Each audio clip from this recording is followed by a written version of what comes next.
പൂച്ചസാർ നല്ല ഉറക്കത്തിലാണ്. ഇപ്പോഴൊന്നും ഉണരുമെന്ന് തോന്നുന്നില്ല. സുഖമായി സുരക്ഷിതമായി ഉറങ്ങാൻ ഇതിലും മികച്ചൊരു സ്ഥലം പൂച്ചസാറിന് ഇനി കിട്ടാൻ വഴിയില്ല. ഉറങ്ങുന്നയിടം അത്രയും ശ്രേഷ്ഠമാണ്.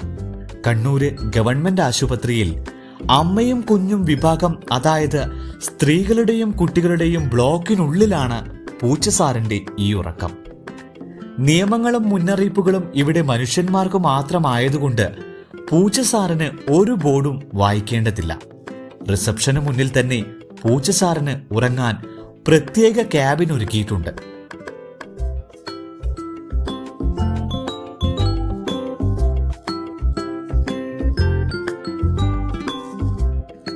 നല്ല മരത്തടിയിൽ തീർത്ത ഷോക്കേസിൽ അലങ്കാരപ്പൂക്കളോ ആകർഷകമായ പ്രതിമകളോ വെക്കാറുള്ളത് പതിവാണ്.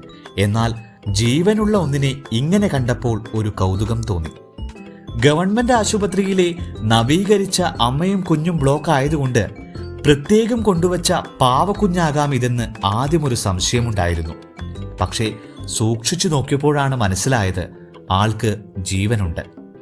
കുറച്ചു സമയം കഴിഞ്ഞപ്പോൾ പൂച്ചസാർ മെല്ലെ എഴുന്നേറ്റ് ഉറക്കച്ചടവെല്ലാം മാറ്റി. പക്ഷേ സ്ഥലം വിടുന്ന മട്ടില്ല. തോന്നിയാൽ ഒന്നുകൂടി മയങ്ങാം എന്നാവും ചിന്ത. ഷോക്കേസിനുള്ളിൽ കൈകാലുകൾ മടക്കി വെച്ച് വാല് ചുരുട്ടി എത്ര വേണമെങ്കിലും സുഖമായി ഉറങ്ങാം. ആരും ഉറക്കത്തിന് ഭംഗം വരുത്തുകയില്ല. എഴുന്നേൽപ്പിച്ചു വിടേണ്ടതാണെങ്കിൽ എത്ര പേർ ഇതുവഴി പോകുന്നു, എത്ര പേർ പൂച്ചസാറിനെ കാണുന്നു. ഡോക്ടർമാർ, അറ്റൻഡർമാർ, മറ്റു സ്റ്റാഫുകൾ, രോഗികൾ, കൂട്ടിരിപ്പുകാർ, അങ്ങനെ എത്രയെത്ര പേർ ഈ ഉറക്കത്തിനിടെ ഇതുവഴി പോയിട്ടുണ്ടാകും. ആർക്കും താനൊരു വിഷയമല്ല. അകത്ത് അമ്മമാരും കുഞ്ഞുങ്ങളും ഉറങ്ങുമ്പോൾ പുറത്ത് ഒരു പൂച്ചയ്ക്കുറങ്ങിയാൽ എന്താ അല്ലേ? കാര്യം നിസ്സാരമാണല്ലോ. ഒരു പൂച്ചയാണല്ലോ, ഉറങ്ങുകയാണല്ലോ, അതുറങ്ങിക്കോട്ടെ. പക്ഷേ അത്ര നിസ്സാരമായി തള്ളിക്കളയേണ്ട കാര്യവുമല്ല ഇത്. വളരെ വൃത്തിയായി സൂക്ഷിക്കേണ്ട ഇടമാണ് ആശുപത്രികൾ. പ്രത്യേകിച്ച് അമ്മയും കുഞ്ഞും വിഭാഗമാകുമ്പോൾ അവിടെയുള്ള കുഞ്ഞുങ്ങൾക്ക് രോഗപ്രതിരോധ ശേഷി തീരെ കുറവായിരിക്കും.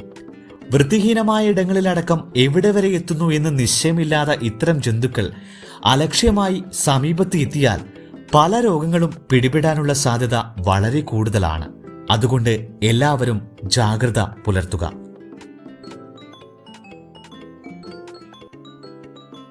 2018 കേരളത്തിന്റെ പ്രിയപ്പെട്ട ടീച്ചറമ്മ ആരോഗ്യമന്ത്രിയായിരുന്ന കാലത്ത് നവീകരണ പ്രവർത്തനങ്ങൾ നടത്തി കെ ശൈലജ ടീച്ചർ തന്നെ ഉദ്ഘാടനം നിർവഹിച്ചതാണ് ഈ അമ്മയും കുഞ്ഞും ബ്ലോക്ക്. അന്ന് അഭിനന്ദനങ്ങൾ ഒരുപാട് കിട്ടിയെങ്കിലും ഇന്നത്തെ അവസ്ഥ ഇതൊക്കെയാണ്.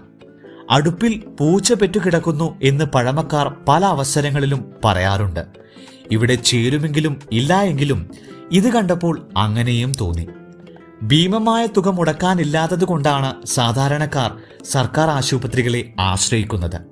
പക്ഷേ പലപ്പോഴും ഇത്തരത്തിലുള്ള കാഴ്ചകളാണ് എത്ര ആധുനിക സംവിധാനങ്ങൾ ഒരുക്കിയിട്ടുണ്ട് എന്ന് പറഞ്ഞാലും സർക്കാർ ആശുപത്രികളുടെ മുഖമായി മാറുന്നത്.